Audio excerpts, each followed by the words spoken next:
Yeah, I think, I guess first in the locker room, I mean, certainly a lot of disappointment. BYU deserves a lot of credit how they came in here and how they played. And at the same time, we knew we had our chances. We knew we had our opportunities. I think so that should be frustrating. And then what you do is you learn from it and you become better for it.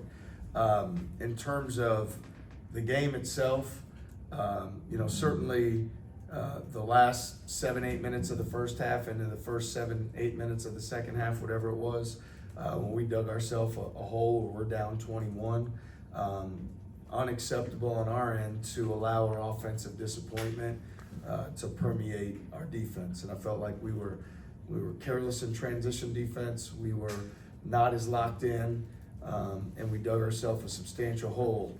And so I think that is where the game, to me, was more decided over that 15-16 minute stretch where we put ourselves in such a tough spot. And, credit to our guys in their fight for continuing to compete and get back into it.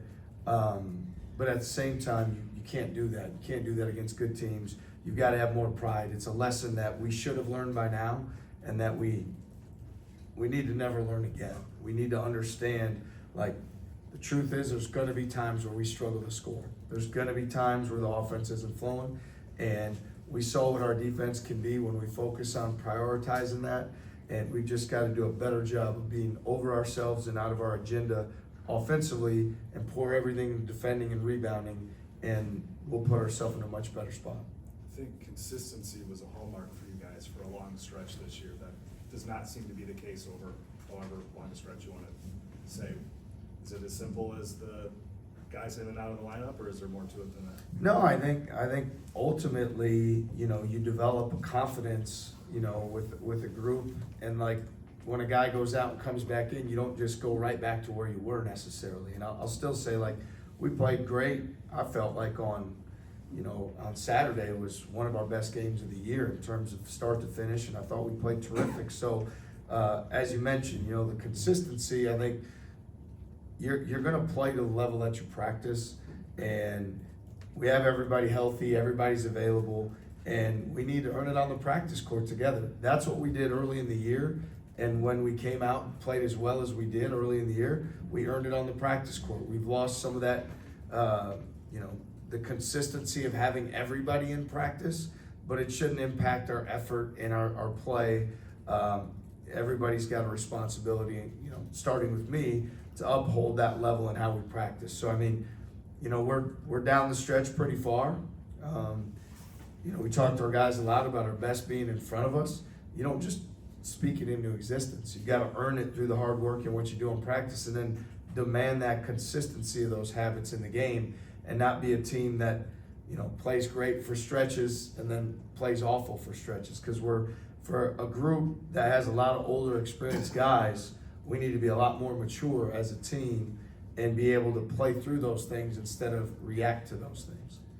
TJ, what you talked about, and you touched on it before, the offense affecting the defense. Does that go back even before they made their run? Because you guys could have maybe, if you get more shots to fall, been up 12-14 instead of 7-9.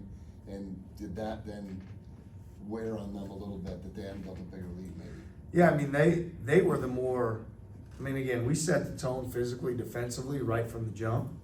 And then they had adjusted and they drove the ball with more force, especially in transition and more physically. And to their credit, that got them back into the game, or that got them, helped them build a margin. We weren't as tough as we needed to be. We were more of a mindset of begging for a foul or hoping for a foul, where they were driving it with more force. So there was that stretch in there that, it took a lot out of us mentally, but they were mentally tougher in terms of fighting through that stretch. It was a physical game, and they drove the ball with physical force. We at times have felt like settled and didn't get the best shots we could. So it wasn't necessarily like shots just weren't falling.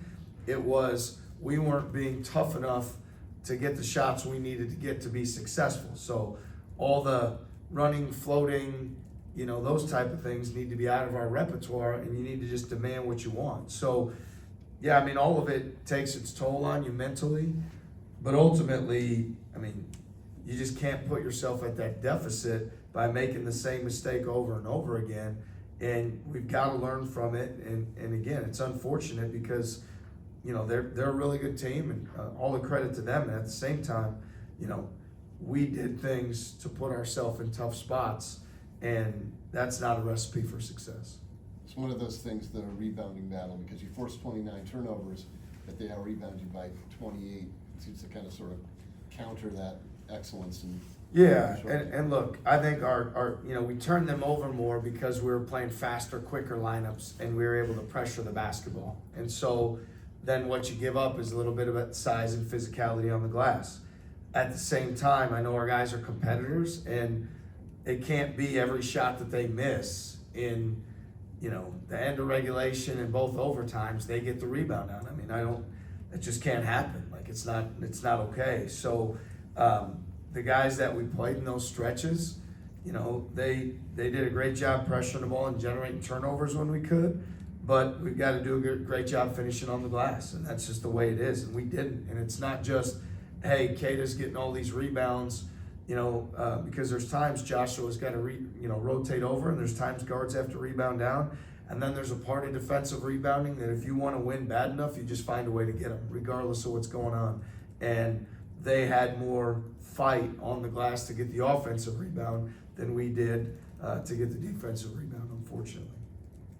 What made Joshua the guy you wanted to get the ball to late in this game?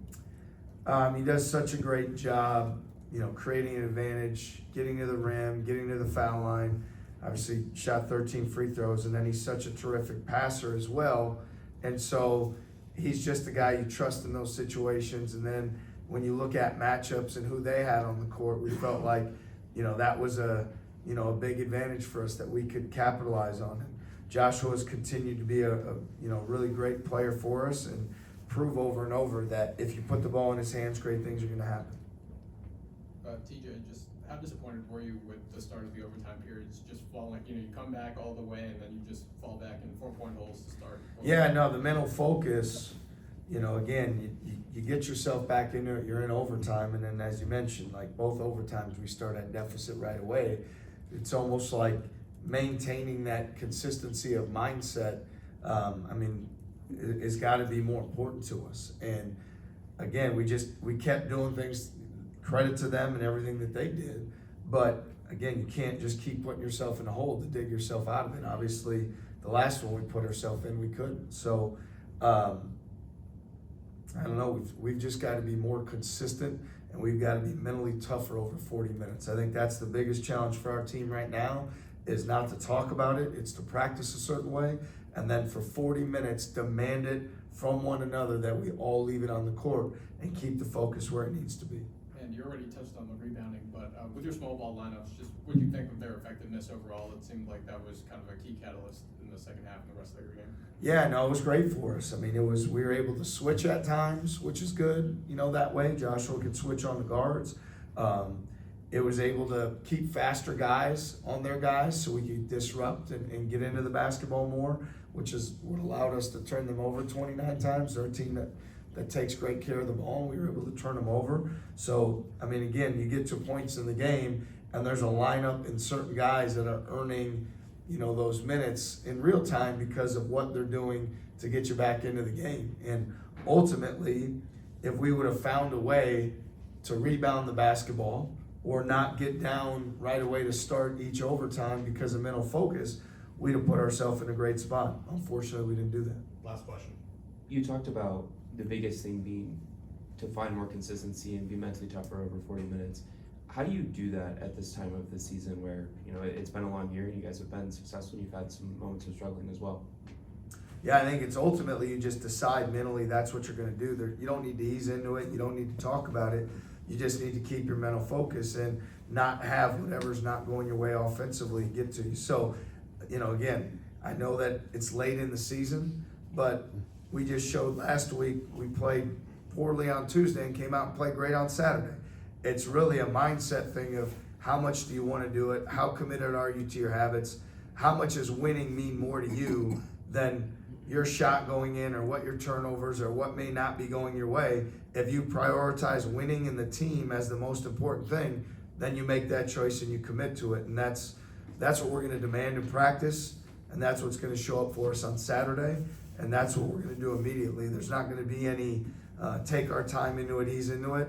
We're done with the inconsistent thing, we're done with the individual agendas offensively, and it's time for us to start playing to the level of the team that we know we are. Thanks, everyone.